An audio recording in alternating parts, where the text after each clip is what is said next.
할렐루야. 수요 예배에 나오신 여러분들 주님의 이름으로 환영하고 축복합니다. 이 시간 함께 우리를 지으시고 우리를 다스리시는 주 하나님, 그 은혜를 함께 고백하시면서 찬양하길 원합니다. 우리 함께 고백하시겠습니다. 참 아름다워라, 참 아름다워라,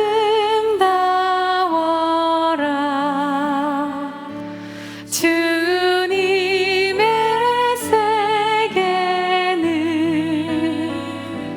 저 솔로몬의 옷보다 더 고운 백합화.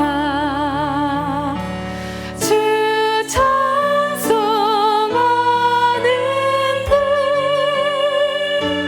저 맑은 새소리, 내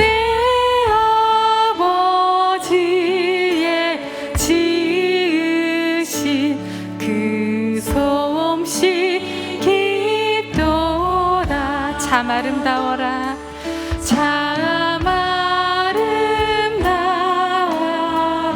주님의 세계는 주님의 세계 저 솔로몬의 옷보다 저 솔로몬의 옷보다 더 고운 백합화. 주 찬송하는 듯 저 맑은 새소리, 내 아버지의 지으신 그 솜씨 깊도다. 참 아름다워라, 참 아름다워라,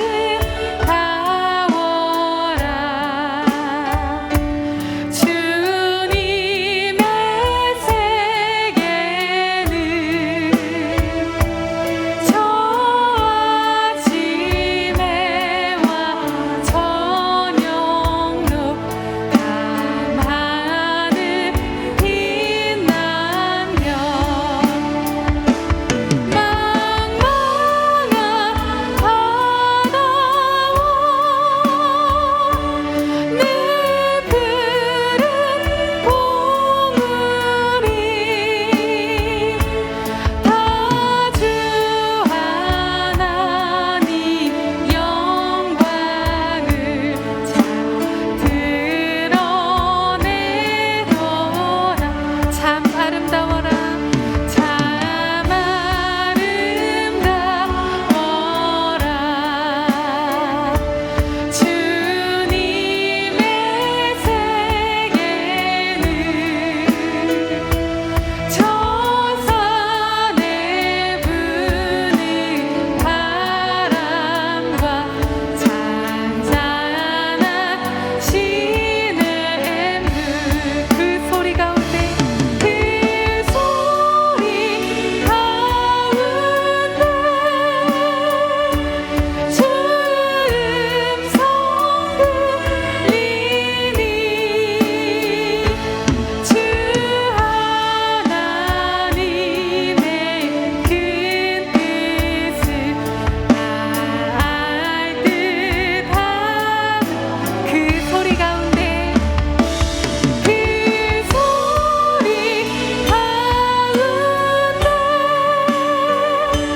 주 음성 들리니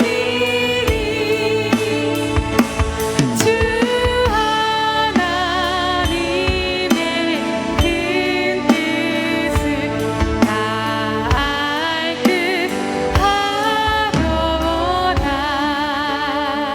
아멘. 아멘. 우리 이어서 우리를 여전히 사랑하신다 고백하시는 그 찬양을 이 시간 함께 기쁨으로 찬송하기 원합니다.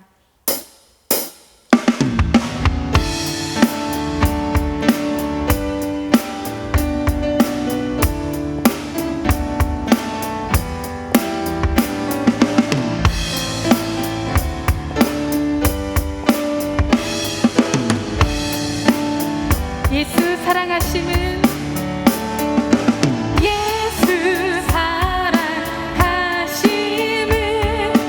거룩하신 말일세. 우리들은 약하나 예수 권세만. 예수 사랑하심은 예수 사랑하심은 거룩하신 말일세. 우리들은 약하나 예수 권세만. 날 사랑하신 날 사랑하신 날 사랑하신 날 사랑하신 성령의 씀. 나를 사랑하시고 나를 사랑하시고 나의 죄를 다시서 하늘 문을 여시고 들어가게 하시네. 날 사랑하신 날 사랑하신 날 사랑하신 성령의 씀. 내가 연약할수록 내가 연약할수록 더욱 귀히 여기사 높은 보좌 위에서 낮은 나를 보시네. 날 사랑하신 날 사랑하신 날 사랑하신 성령의 씀. 세상 사는 동안에 세상 사는 동안에 나와 함께 하시고 세상 떠나가는 날 천국 가게 하소서. 날 사랑하신 날 사랑하신 날 사랑하신 성령의 씀. 날 사랑하신 날 사랑하신 날 사랑하신 날 사랑하신 성령의 씀. 연애 날 사랑하신 날 사랑하신 날 사랑하신 날 사랑하신 성경에 쓰였네. 성경에 쓰였네. 성경에 쓰였네.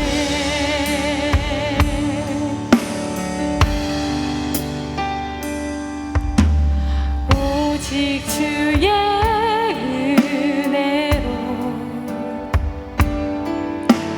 지금 여기 서 있네. 한없는 경배 한없는 찬양 내 영혼 예배 드리네. 나를 위해 나를 위해 이 땅에 오신 주의 그 은혜 십자가 고통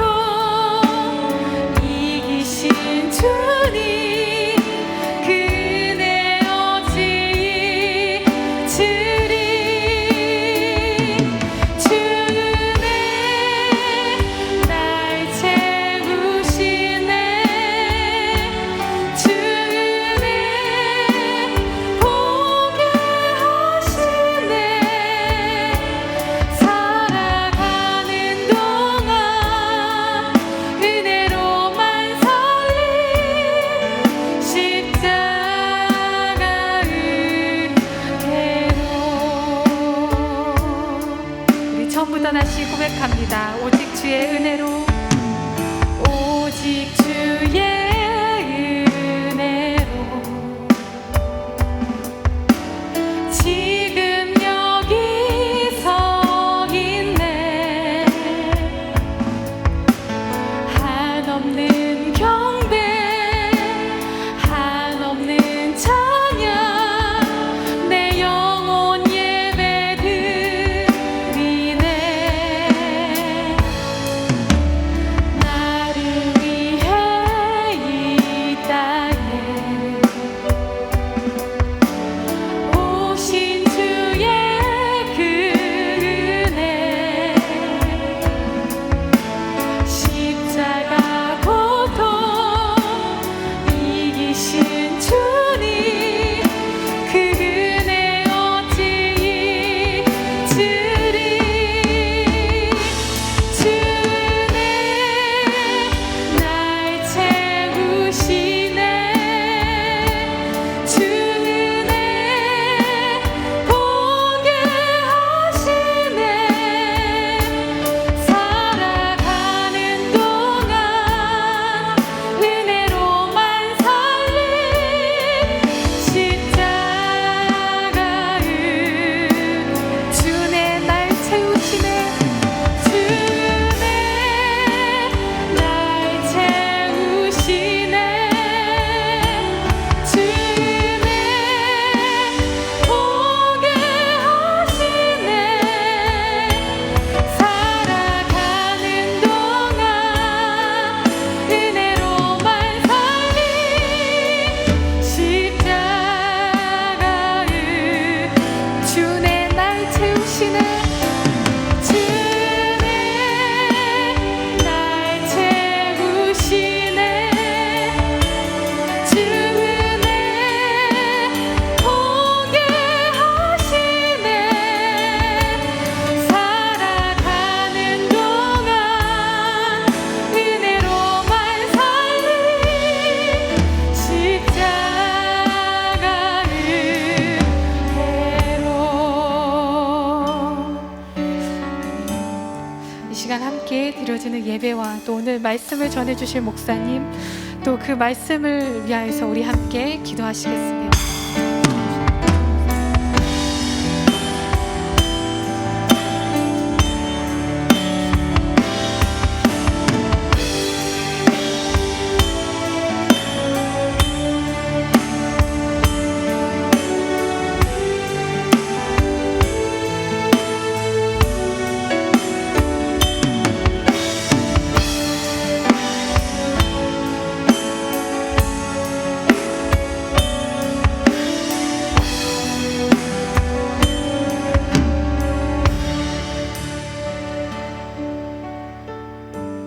살아계신 하나님을 아버지로 부를 수 있다라는 것, 그래서 우리가 하나님의 자녀가 되었다라는 이 복음 안에서 오늘도 저희가 예배의 자리에 나왔습니다. 시대가 저희를 많이 어렵게 합니다.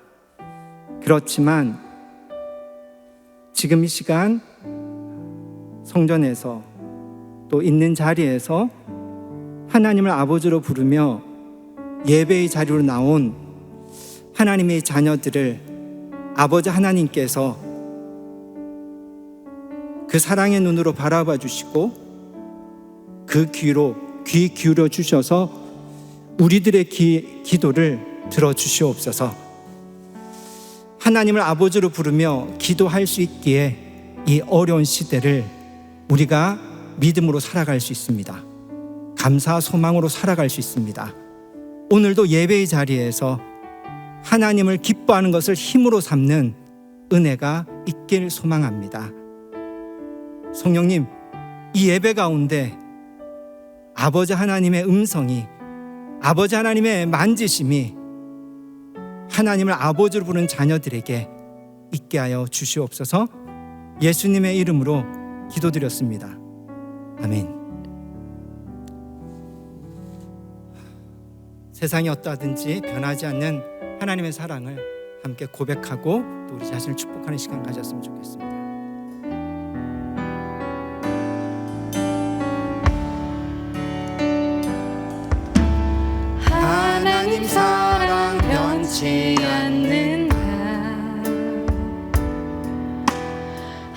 하나님 사랑 변치 않는다.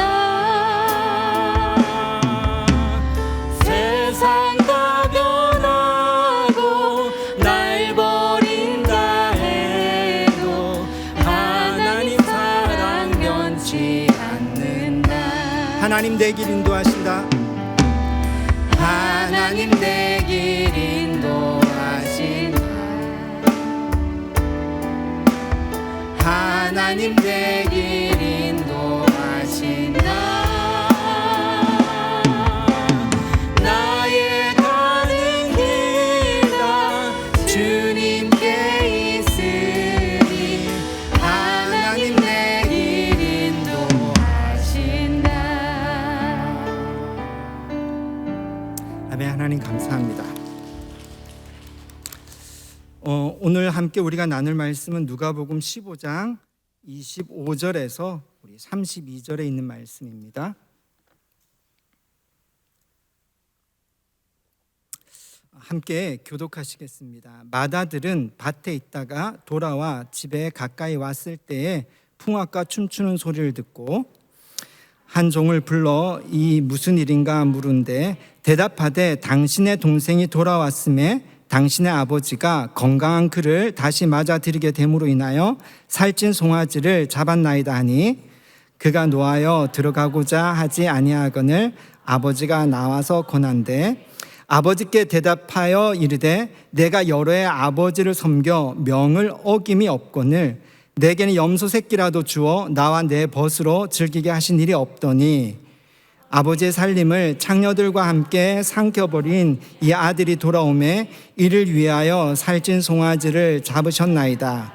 아버지가 이르되 예 너는 항상 나와 함께 있으니 내 것이 다 내 것이로되 이 내 동생은 죽었다가 살아났으며 내가 잃었다가 얻었기로 우리가 즐거워하고 기뻐하는 것이 마땅하다 하니라. 아멘.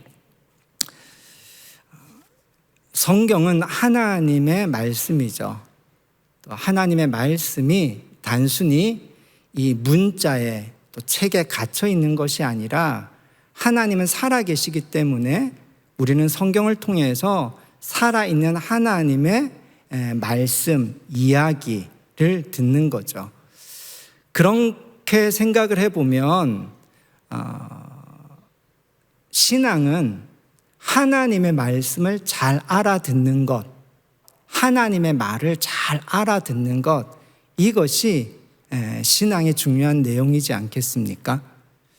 근데 말을 잘 알아들으려면 그 말이 어떤 상황에서 누구에게 왜 했는지 이 배경을 알아야지 그 말이 정말 무엇을 의미하는지를 알아들을 수가 있겠지요.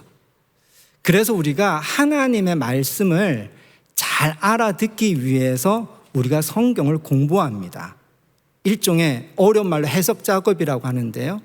그런 하나님의 말씀을 제대로 잘 알아듣기 위해서 성경의 배경이 되는, 말씀의 배경이 되는 언제, 왜, 누구에게, 어떤 상황에서 했는지를 먼저 알아야지 그 말씀이 정말 얘기하는 것을 알아듣겠죠. 예를 들어서 얼마 전에도 그런 분을 만났는데요. 보통 많은 기독교 역사 속에서 많은 교회와 성도들이 넘어진 것이 요한계시록이에요. 근데 요한계시록을 문학적으로 보면 묵시문학이라고 그러고 그리고 계시록이라 분류를 하지만 사실 요한계시록을 그냥 가만히 첫 장부터 읽어 들어가다 보면 이거는 우리가 잘 모르고 막연하게 두려워하는 묵시적인 그래서 어려운 그런 내용이 아니라 그냥 첫 장부터 읽어 들어 이거는 편지네라고 알 수 있어요. 편지하노라, 편지하노라, 편지하노라. 편지예요. 누가? 사도 요한이. 어떤 상황에서 로마의 도미티안 황제가 교회를 박해할 때 많은 성도들이 순교를 당하고 그리고 많은 교회가 파괴될 때 사도 요한이 사로잡혀서 유배당한 상황에 하나님께서 사도 요한에게 비전과 말씀을 보여주었어요. 그리고 그것을 소아시아에 있는 7교회에 편지하라고 하나님이 말씀하셔서 사도 요한이 7교회에게 편지한 것이 요한계시록이에요. 근데 내용이 뭐냐? 이 박해 상황에서 많은 그리스도인들이 죽어가고 교회가 파괴되는데 단순해요. 내용이 끝이 아니라는 거예요. 순교가 끝이 아니고 교회가 파괴되는 게 끝이 아니라는 거예요. 이 시대가 또 끝이 아니라는 거예요. 그 끝 너머에 새하늘과 새 땅의 창조가 있다라는 거예요. 그러니까 우리가 지금 도미티안 황제의 어마어마한 권력에 의해서 정말 억울하게 이유 없이 무기력하게 순교당하고 교회가 파괴되어 가는데 우리가 가져야 될 소망은 이 세상에 있는 것이 아니라 이 세상 너머에 있는 새하늘과 새 땅의 하나님의 창조에 있다라는 이 비전을 하나님이 사도 요한에게 보여주셨고 그 비전을 7교회에 보내면서 박해 속에서도 믿음을 지킬 수 있도록 하기 위해서 보낸 것이 요한계시록이에요.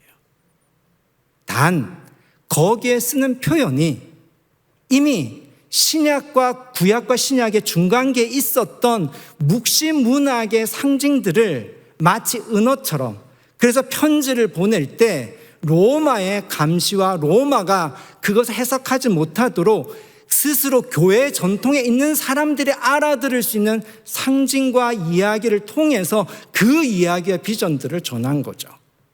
근데 이것을 소위 언론이나 방송에서 악마의 편집이라고 하지 않습니까?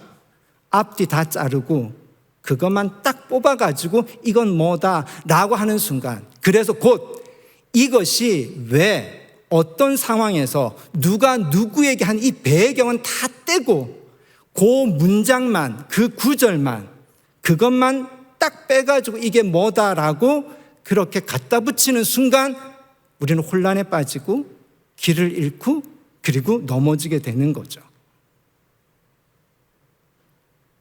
어떤 상황에서 누가 왜 이 이야기를 했는지를 공부하면 공부할수록 우리는 성경을 통해서 하나님 우리에게 무슨 얘기를 하는지를 더 잘 알아들을 수 있겠지요. 아버지의 비유도 마찬가지입니다. 왜 예수님이 우리가 흔히들 말하는 탕자의 비유, 아버지 비유를 하셨을까? 먼저 상황이 나와야 되겠고 누가 누구에게 한 얘기, 이것이 나와야 되겠죠.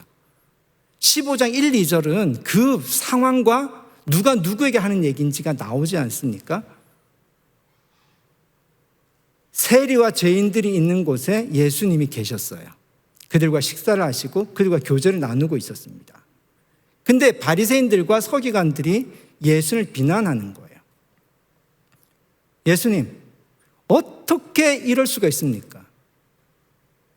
이 부정한 죄인들하고 어떻게 식사를 할 수 있고 이 부정한 죄인들하고 어떻게 어울릴 수 있습니까? 라고 그렇게 예수님께 비난, 항의하는 거예요. 이거를 다르게 얘기하면 이렇게 좀 적용할 수 있지 않겠습니까? 정말 우리 주변에 못된 사람이 있어요. 나쁜 사람이 있어요. 근데 우리가 속으로 이런 생각할 수 있지 않습니까? 하나님 저런 사람 가만히 놔둡니까? 어떻게 저런 사람을 가만히 놔둡니까? 아니 오히려 더 잘 되는 것 같아. 아니 하나님 살아계셔서 어떻게 저 사람이 저럴 수 있습니까? 라는 마음, 그것이 어쩌면 바리새인들과 서기관들이 세리와 죄인과 어울리고 있는 예수님을 향했던 어떤 그 감정하고 좀 비슷할 것 같아요. 근데 그런 상황에서 예수님이 하시는 말씀이 이 비유입니다. 목자의 비유도 잃어버린 돈을 찾은 여인의 비유도 똑같은 맥락이죠. 근데 오늘은 그렇다고 한다면 이 비유에서 둘째 아들은 누구를 의미하냐면 바로 그 자리, 현장에 있는 세리와 죄인들에 해당되는 거고요. 그리고 첫째 아들은 그 현장에 있는 바리새인과 서기관들을 의미하는 거죠. 그러니까 지금 오늘 우리가 이 본문 첫째 아들에 대한 내용은 지금 예수님과 같이 그 현장에 있는, 그래서 세리와 죄인들과 함께 어울리고 있는 예수님에 대해서 비난하고 항의하는 바리새인들과 서기관들에게 하신 이야기예요. 근데 이 이 이야기를 가만히 보면 이 바리새인들과 서기관들, 그러니까 이 큰아들의 이 이야기를 가만히 보면 조금 아버지가 누구인지에 대해서 오해하고 있는 것 같아요. 이 비유 안에서는 아버지를 오해하고 있지만 더 직접적으로는 이렇게 예수님이 얘기하는 거죠. 바리새인들과 서기관들 어떤 사람들이에요? 지금 우리 기준으로 봐도 매우 종교적이고 신앙적인 사람입니다. 바리새인들의 가장 중요한 신앙적인 목적은 율법을 나의 삶에 적용해가지고 그것을 하나라도 어김없이 지키는데 목적을 가진 사람들이에요. 그러니까 말씀을 연구하고 적용해서 지키는 신앙이 바리새인들의 신앙이고, 서기관들은 그 말씀을 필사해요. 연구해요. 그리고 가르쳐요. 그러니까 바리새인들과 서기관들이라 그러면 우리가 이미 부정적인 시각을 가지고 있지만 그 시대에서 바라본다면 매우 열심인 신앙, 매우 열심인 종교예요. 근데 그 사람들에게 예수님의 이 이야기를 통해서 보는 건 어떤 거냐면, 예수님이 이렇게 말씀하시는 것 같아요. 너희가 알고 있는, 너희가 믿고 있는 하나님에 대해서 너희가 좀 오해하고 있는 것 같아 라고 말씀하고 있는 거죠. 왜냐하면 이 비유가 지금 첫째 아들이 아버지에 대한 태도, 이걸 보면 아버지가 어떤 분인지 이 아들이 잘 모르는 것 같아요. 마인드가 그런 거죠. 어떤 마인드가 느껴지냐면요, 특별히 29절에 보니까 이렇게 얘기해요. 상황이 이렇잖아요. 이 큰아들이 지금 바깥에서 일을 하다가 돌아오는데 집에서 뭔가 이렇게 잔치 소리가 나니까 종을 불러다가 이거 어떻게 된 일이냐 하니까, 글쎄 얼마 전에 하여튼 그게 몇 달이 됐는지 몇 년이 모르겠죠. 하여튼 주인님의 동생이 나가서 이렇게 했는데 돌아왔어요. 그래서 주인님이 지금 잔치를 벌이고 있는 거예요. 그러니까 지금 이 형이 화가 난 거예요. 그래서 삐져가지고 지금 안 들어있는데, 아버지가 그런 상황을 알고 지금 밖에 나와가지고 이 큰아들을 지금 오해를 풀어주고 달래주고 다시 다독여가지고 들어가게 하려는 상황이잖아요. 근데 이 상황에서 이 큰아들이 아버지에게 하는 표현을 보면 29절에요. 29절에 함께 읽어볼까요? 아버지께 대답하여 이르되 내가 여러 해 아버지를 섬겨 명을 어김이 없거늘 내게는 염소 새끼라도 주어 나와 내 벗으로 즐기게 하신 일이 없더니 하면서, 이게 아버지에게 하는 얘기인데, 이게 여러분은 어떻게 생각할지 모르지만 저는 이 표현에서 이 큰아들이 가지고 있는 시선, 마인드가 좀 달리 보여요. 아버지가 이렇게 얘기합니다. 아버지를 섬겼다 그러고 명을 어김이 없다라는 거예요. 이거는 아버지와 아들의 관계예요, 주인과 종의 관계예요. 아버지와 아들이라고 하지만 이 아들의 내면에는 지금 어떤 마인드가 있냐면 아버지를 주인으로 바라보는 표현이잖아요. 아들이 아버지를 섬기나요? 아니죠. 아버지는 아들을 돌보는 거죠. 근데 지금 이 아들은 아버지를 섬긴다라고 표현을 하고 명을 어기지 않았다라고 표현을 해요. 이거는 관계는 아버지와 아들의 관계지만 실제로 이 큰아들은 아버지를 주인으로 생각하고 있고 자기는 종으로 여기고 있다라는 표현이잖아요. 그러니까 이 아들은 마인드가 어떤 마인드예요? 종의 마인드를 가지고 있는 거죠. 근데 한번 생각해 보세요. 그러면서 항변하는 거예요. 종은 어떤 거예요? 일한 거에 대해서 보상을 기다리는 사람이잖아요. 주인한테 이렇게 얘기하는 거죠. 아버지한테 지금 항의하는 게 이거예요.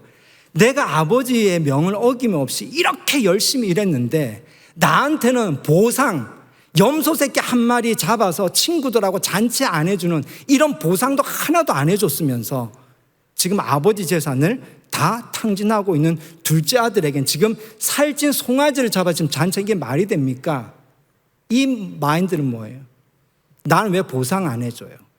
섬겼고 종처럼 명을 어김없이 열심히 했는데 왜 보상을 안 해줘요? 보상을 지금 얘기하고 있잖아요. 오해이죠. 오해입니다. 12절의 말씀을 잠깐 또 볼까요? 12절 함께 읽겠습니다. 그 둘째가 아버지에게 말하되 아버지여 재산 중에서 내게 돌아올 분깃을 내게 주소서 하는지라 아버지가 그 살림을 각각 나눠 주었더니. 그럼 지금 이 얘기는 뭐예요? 둘째가 아버지의 재산을 받아서 집을 나갈 때 아버지는 아들에게 각각 나눠 주었다라는 거예요. 상속을 해줬다라는 거죠. 상속은 누구에게 하는 겁니까? 자녀에게, 아들에게 상속을 하는 거죠. 그러면 이 큰아들은 이미 동생이 아버지의 재산을 가지고 나갈 때 이 큰아들도 뭘 받은 거예요? 재산을 상속받은 거예요. 그런데 지금 이 아들은 뭘 하는 거예요? 왜 저 보상 안 해주냐 이렇게 얘기를 하고 있는 거예요. 오해죠. 지금 이 큰아들 안에는 아버지에 대해서, 자신에 대해서 오해를 하고 있는 거예요. 아버지를 주인으로 오해하고 있고 자신을 아들이 아니라 종으로 오해하고 있는 거죠.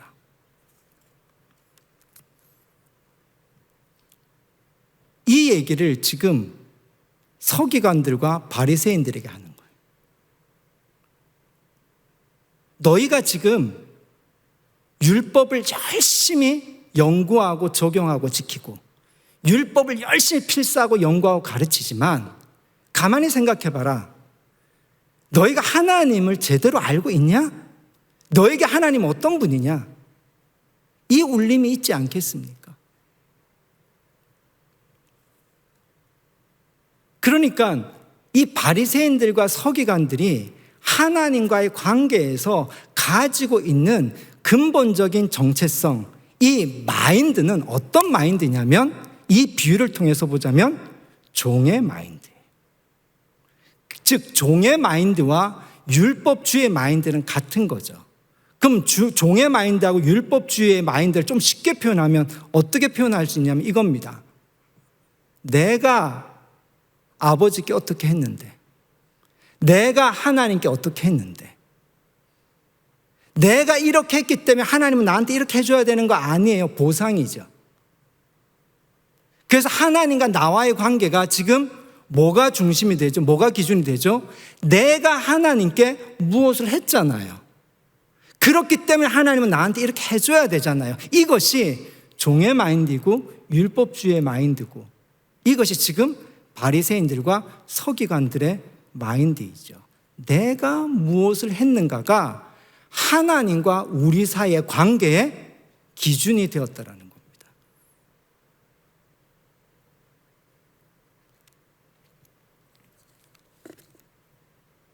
이거에 대해서 지금 이 예수님이 이 비유를 하는 것은 이 오해를 지금 풀어주시는 거예요.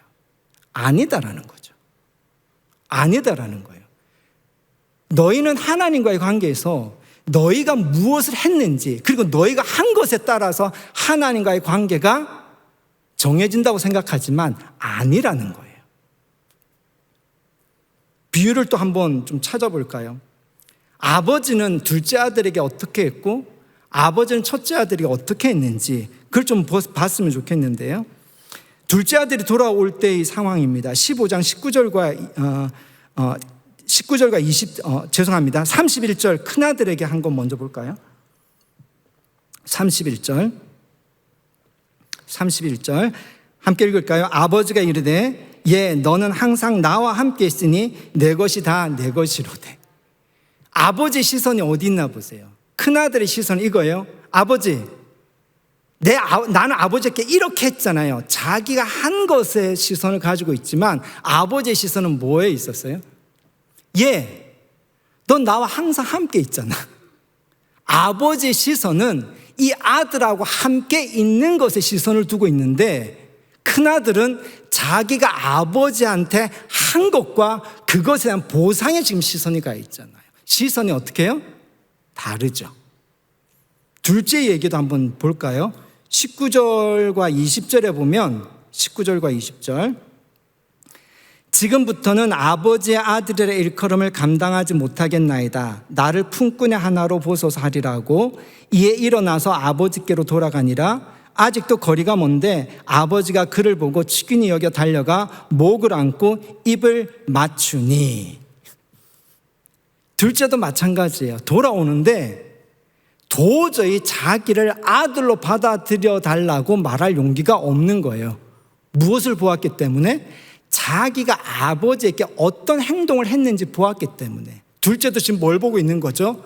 자기가 한 행동을 보는 거예요. 근데 그 둘째가 돌아올 때 아버지는 무엇을 봅니까? 그 아들이 지난날 자기에게 무엇을 했는지, 그 아들이 자기에게 한 행동을 보지 않습니다. 무엇을 봐요?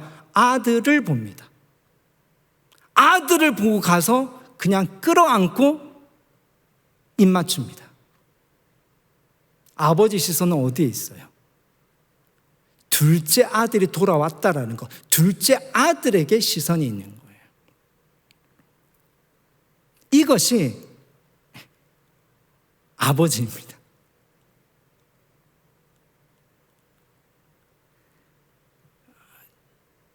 제 선배 중에 안산에서 개척을 해서 목회한 선배 얘기를 오래전에 들은 기억이 90년대에 개척을 했는데, 안산에는 그 당시에 이렇게 막 이주 노동자들도 많고 공단이 많아가지고 근로자들도 많은 그런 지역이어서 한동안 이렇게 개척을 그곳에서 많이 했었거든요. 근데 선배가 그곳에서 개척을 해서 이렇게 지하에서 개척을 했는데 교인이 없었대요. 근데 어느 날 노숙자 한 분이 찾아오셨답니다. 교인 한 분이 온 거잖아요. 한 마리의 양이 온 거잖아요. 그래서 너무 기뻐가지고 잘 돌보며 섬기고 같이, 그분이 또 교회에서 이렇게 먹고 자고 하면서 이렇게 돌보았대요. 근데 계속 그 한 분을 놓고 이렇게 설교를 하다 보니까 그 선배 마음이, 이런 마음이 계속 들었대요. 아, 왜 그렇게 살아요? 좀 이렇게 하고 좀 일찍 일어나고 깨끗이 씻고 나가서 일도 좀 찾고, 이런 마음이 가득했겠죠. 그래서 그런 마음이 있다 보니까 설교가 계속 어떻게 나왔을까요? 계속 그러면 안 돼요. 그러면 안 돼요. 그러면 안 돼. 이런 것들로 나왔겠죠. 그게 한참 되니까 어느 날 예배 때 이분이 벌떡 일어나 소리를 치면서 막 입에 담을 수 없는 욕을 하고 나가버리더래요. 그래서 이 선배가 너무 절망스러워서 내가 이거는 다 감당할 수 없겠다 싶어가지고 그분을 또 찾아가지고 어느 춘천인가 어느 쪽에 있는 어느 분을 이렇게, 어느 사역하시는 분에게 이렇게 데리고 갔대요.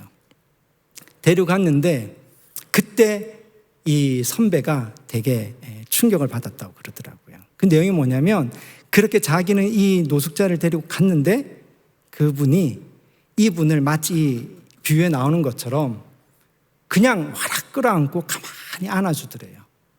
그리고 토닥토닥 하면서 그렇게 이 노숙자에게 얘기하더래요. 아버지 아시지요?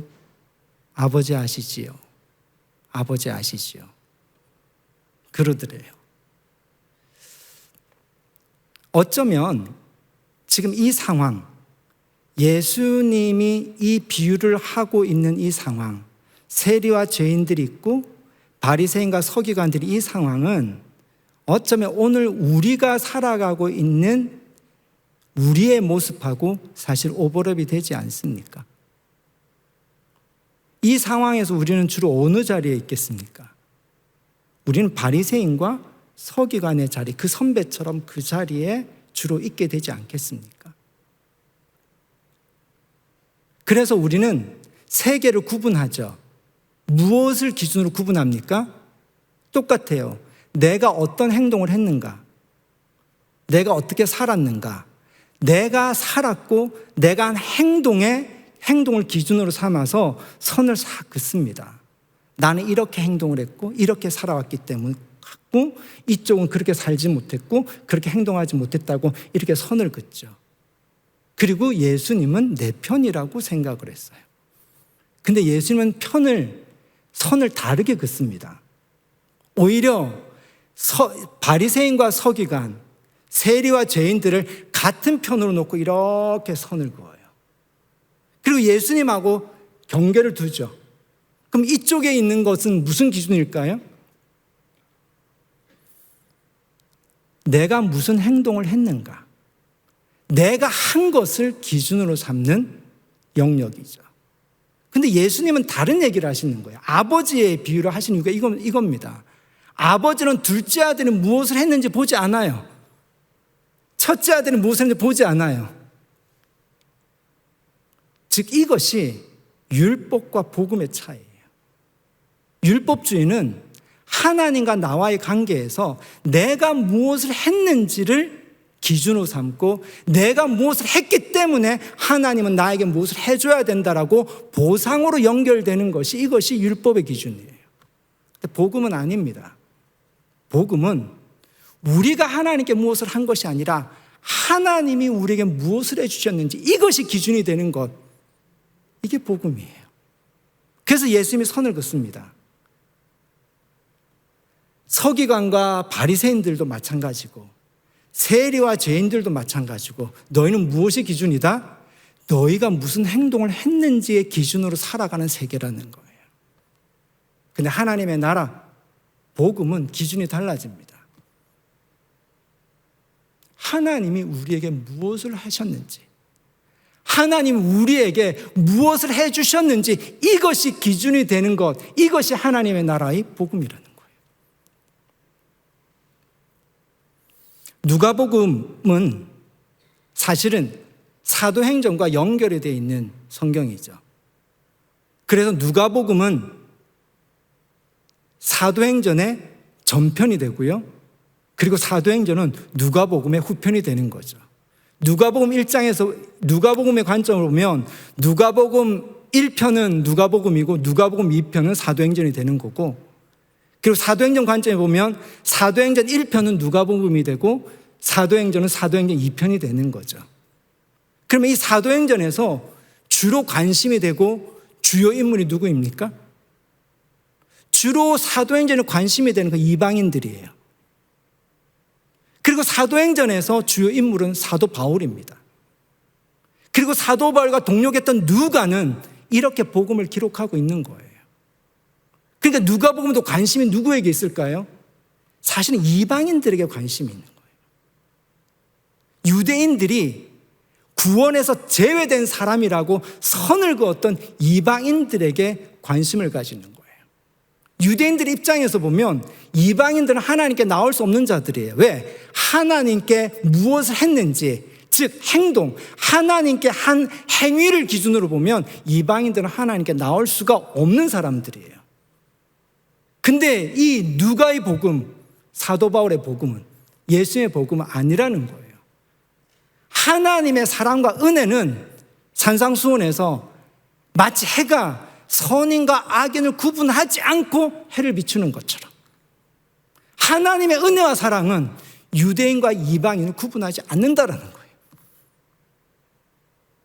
죄인을 구분하지 않는다라는 거예요. 그러면 그들도 뭐예요? 구원이 열려 있다라는 거예요. 그리고 예수님이 오신 이유는 그 잃어버린 자들을 다시 되찾기 위해서 예수님이 오신 것이고, 제자들이 복음을 전하는 것도 잃어버린 자들을 다시 얻기 위한 예수의 마음과 명령을 가지고 그들이 선교하러 나간 거 아닙니까?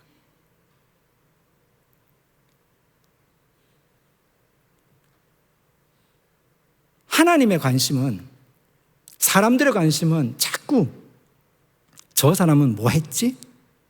저 사람 어떻게 살았지? 이렇게 관심을 가지고 있지만 예수님의 관심은 하나님의 시선이 어떤지 이거에 관심이 있는 거예요. 문제는 이렇게 한번 또 질문을 해봅시다. 그럼 어떻게 우리가 이 하나님의 은혜를 알 수 있을까? 어떻게 우리가 하나님을 아버지로 경험할 수 있을까? 이 비유의 이야기처럼 하나님은 이렇게 좋은 아버지인데, 그러니까 우리가 복음을 경험한다라는 것은 아버지를, 하나님을 아버지로 경험한다라는 거고, 성령을 체험한다는 것은 하나님이 내 아버지고 내가 하나님의 자녀라는 것을 체험하는 것일 텐데, 어떻게 내가 이 복음을 경험하고 하나님을 아버지로 경험하고 내가 그렇구나, 하나님의 자녀이구나를 경험할 수 있을까? 이 질문 앞에서 저는 여러분하고 누가복음 18장에 있는 이야기를 좀 나누고 싶습니다. 누가복음 18장 9절에서 14절 말씀인데요. 이 누가복음 18장 9절에서 14절 말씀도 이 아버지 비유하고 상황이 똑같아요. 누가 등장하냐면 바리새인과 세리가 등장해요. 근데 이번엔 장소가 달라요. 어디냐면 성전이에요. 세리는 성전에 못 들어가니까 성전 밖에 있었겠죠. 그리고 바리새인이 성전에 있겠죠. 근데 그 세리와 바리새인이 기도하는 모습, 성전을 향해서 기도하는 모습을 예수님과 제자들이 바라보시면서 예수님의 제자들에게 물어봐요.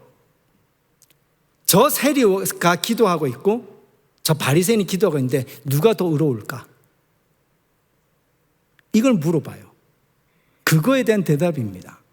한번 본문을 읽어볼까요? 누가복음 18장 9절에서 14절 말씀 우리 같이 함께 읽겠습니다. 또 자기를 의롭다고 믿고 다른 사람을 멸시하는 자들에게 이 비유로 말씀하시되 두 사람이 기도하러 성전에 올라가니 하나는 바리새인이요 하나는 세리라. 바리새인은 서서 따로 기도하여 이르되 하나님이여 나는 다른 사람들 곧 토색, 불의, 간음을 하는 자들과 같지 아니하고 이 세리와도 같지 아니함을 감사하나이다. 나는 일에 2번씩 금식하고 또 소득의 11조를 드리나이다 하고 세리는 멀리 서서 감히 눈을 들어 하늘을 쳐다보지도 못하고 다만 가슴을 치며 이르되 하나님이여 불쌍히 여기소서 나는 죄인으로소이다 하였느니라. 내가 너희에게 이르노니 이에 저 바리새인이 아니고 이 사람이 의롭다 하심을 받고 그의 집으로 내려갔느니라. 무릇 자기를 높이는 자는 낮아지고 자기를 낮추는 자는 높아지리라 하시니라. 아멘. 예수님은 지금 누구를 의롭다고 하신 거예요? 세리를 의롭다고 하신 거예요. 바리새인이 아니라는 거죠.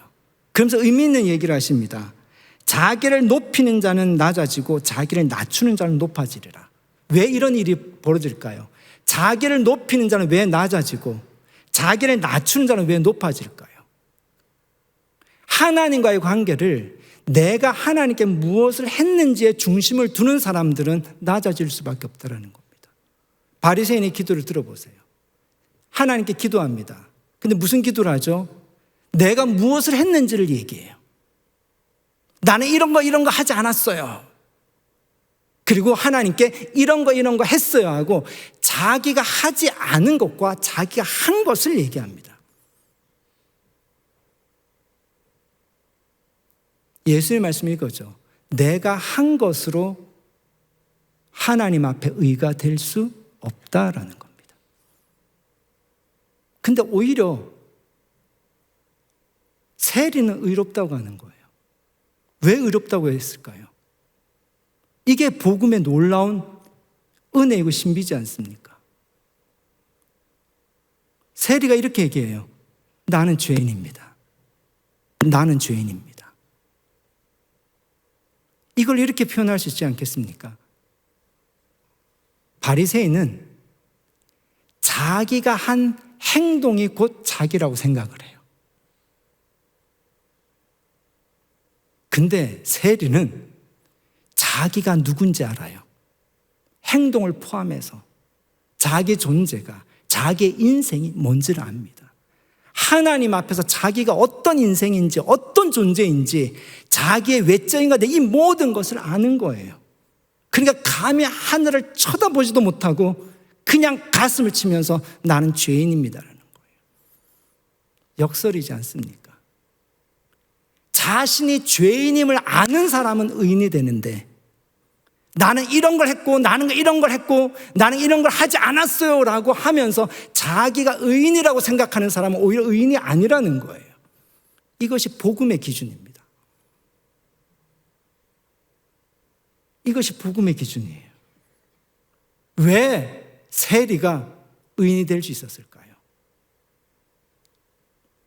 복음이 말하는 의는 복음이 말하는 의는 우리가 무엇을 한 것을 의로 여기지 않습니다. 복음이 말한 의는 이 죄인, 마치 둘째 아들이 거지가 되어가지고 아버지께 돌아왔는데 그래서 아버지께 거지꼴이 돼가지고 냄새가 나고 더럽고 그렇게 이게 옷이 다 떨어지고 신발이 헤어져 돌아왔는데 마치 그 죄인의 모습이라 생각해 봅시다. 그런데 자기 정체성이 나는 아버지 아들 아니에요 라고 하는데 그 냄새나고 더러운 아들에게 아버지는 제일 좋은 옷을 꺼내다가 덮어줘요. 하나님 앞에 의롭다 여김을 받는 의는 이 죄인, 더러움을 덮어주는 의가 하나님 앞에 의가 되는 것이지 우리가 깨끗해지는 것이 하나님 앞에 의가 아니라는 겁니다. 누가 덮어줍니까? 하나님이 은혜로 덮어주셨습니다. 어떻게 해요? 아들을 내어주셔서 아들을 십자가에 내어주셔서 그 아들 예수님의 의로 우리를 덮어주셨어요. 그것이 하나님 앞에 의인 거예요. 그럼 이렇게 되는 거죠. 누가 하나님의 은혜를 아는가? 자기를 아는 사람이 하나님의 은혜를 아는 거예요. 세리는 자기를 아는 거예요. 자기가 뭔지 아는 겁니까? 자기가 죄인이라는 걸 아는 거예요. 그래서 하나님을 아는 지식은 자신을 아는 지식과 연결이 되어 있습니다. 그렇게 볼 때 바리새인들은 자기를 모르는 거죠. 자기를 모르니까 누구를 몰라요? 하나님을 모르는 거예요. 이것은 제 얘기가 아니고요. 종교개혁자 중에 칼빈이라는 사람이 쓴 기독교 강요라는 책이 있는데 기독교 강요 제1장에 보면 이런 얘기가 나옵니다. 하나님을 아는 지식은 우리 자신을 아는 지식과 연결되어 있다. 그래서 복음은 우리에게 너무도 날카롭게 이렇게 얘기합니다. 회개하십시오. 당신은 죄인입니다. 이것이 어마어마하게 부담스럽고 불편합니다. 그런데 내가 정말 죄인임을 아는 사람은 하나님의 은혜를 알게 됩니다. 하나님을 알게 됩니다. 그래서 복음을 전하는 곳엔 반드시 죄를 얘기하지만 그 죄는 정죄하는 선포가 아니라 은혜로 인도하는 길잡이가 되는 거죠. 그래서 하나님의 은혜를 아는 사람들이 이런 고백을 합니다. 나같이 쓸데없는 사람을, 이렇게 죽을 수밖에 없는 나를 하나님이. 그러니 우리가 기도의 자리에 나갈 때마다, 예배의 자리에 나갈 때마다 오히려 이 복음이 주는 것이 얼마나 놀라운 은혜와 믿음과 소망을 우리에게 줍니까? 그래, 하나님, 난 아무것도 아닌데, 난 하나님께 한 것도 없는데, 보잘것없는데 고맙습니다 라고 나갈 수 있다는 것, 이것이 얼마나 놀라운 은혜이자 특권입니까? 오늘 기도의 자리에서 우리가 하나님 앞에 무엇을 했는지는 보지 않았으면 좋겠습니다. 하나님 앞에서 우리가 어떤 존재인지 정말 부끄럽고 정말 우리가 하나님 앞에 설 용기가 나지 않지만 그럼에도 불구하고 하나님이 우리를 어떻게 해요? 우리를 덮어주셨습니다. 그리고 말씀하십니다. 넌 내 아들이다. 넌 내 딸이다. 이 복음이 주는 은혜로 기도의 자리에서 하나님을 아버지로 누리는 저와 여러분이 되었으면 좋겠습니다. 이 말씀 우리 하나님의 은혜로 찬송하면서 우리 고백하고 우리 그 하나님의 은혜를 찬양하고 잠시 기도하는 시간 가졌으면 좋겠습니다.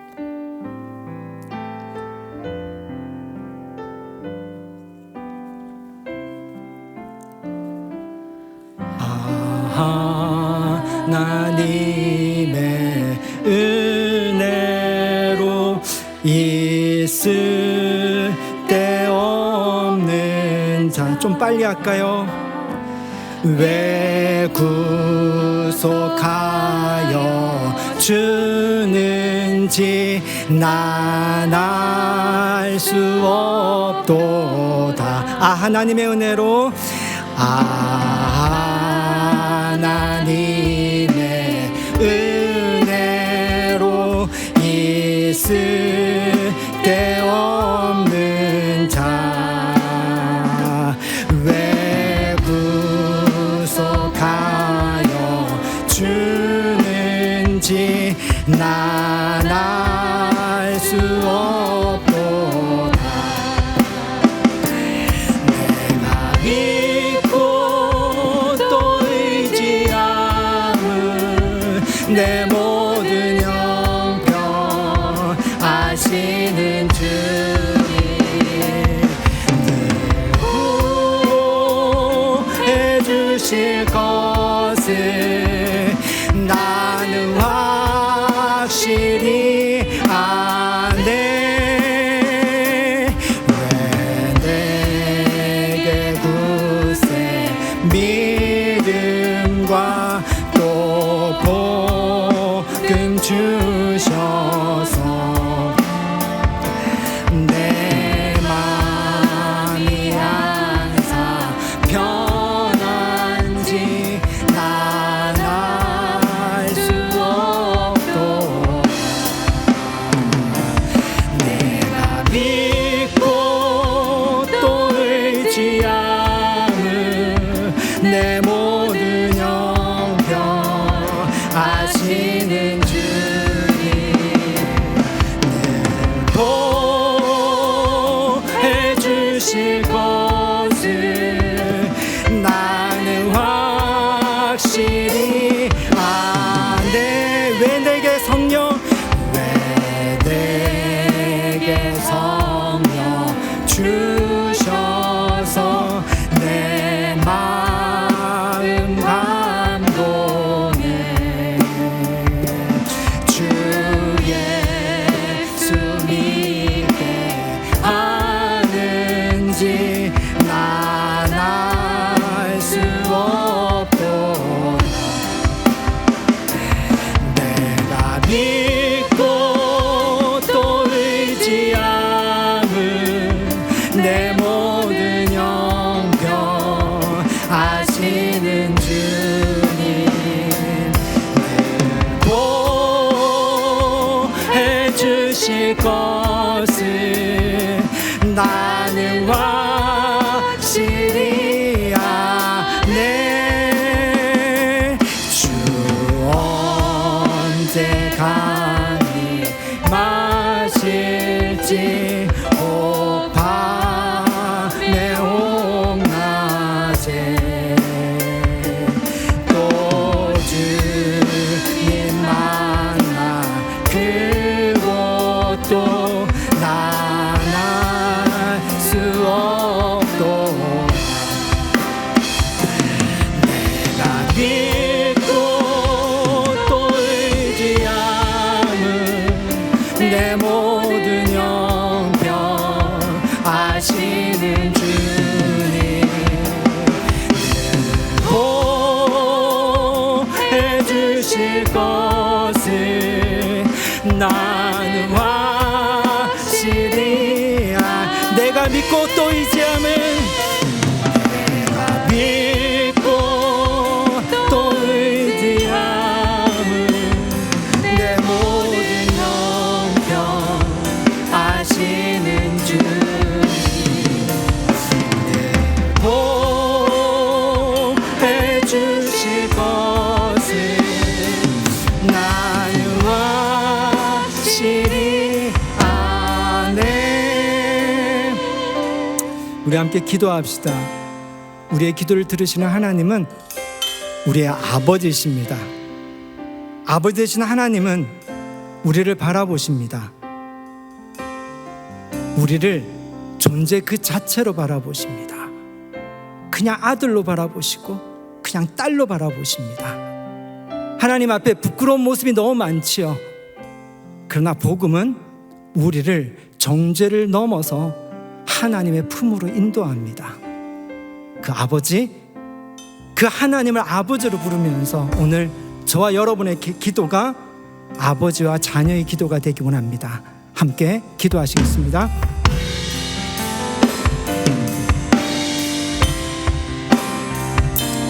하나님 아버지, 살아계신 하나님 우리 아버지가 되십니다. 성령님이 우리에게 증거하십니다. 우리가 하나님의 자녀라고. 하나님, 우리의 의가 아니라 예수님의 의로 거듭되어져 우리가 하나님의 자녀가 되었습니다. 오늘은 우리의 기도의 자리에서 우리가 하나님을 아버지로 부르는 자로 살아가고 합니다. 자녀로 살아가고 합니다. 우리의 삶의 현장에서 우리가 하나님을 부를 때, 하나님을 생각할 때 아버지로 바라보며 아버지로 생각하고 아버지의 품을 느낄 수 있는 절대 되고, 우리의 기도가 이제 정말 예수님께서 우리에게 주신 이 모든 말, 예수님 안에서 자녀의 기도가 되기를 원합니다. 자녀로서 하나님께 아버지로 부르는 기도가 되기를 원합니다.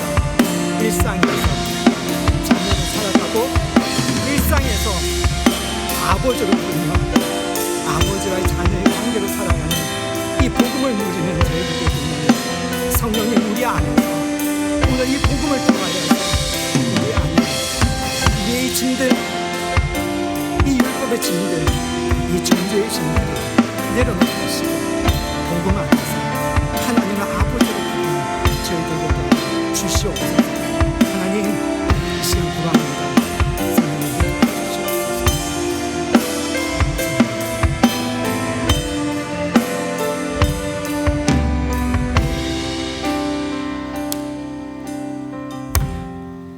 하나님께서 우리를 사랑하실 때 우리가 하나님께 무엇을 잘해서 하나님 우리를 사랑하신 것이 아니라 죄인 되었을 때부터 사랑하셨다라는 이 복음을 이 시간 감사하며 하나님께 찬양하며 또 우리 안에 있는 자유로 하나님을 노래했습니다.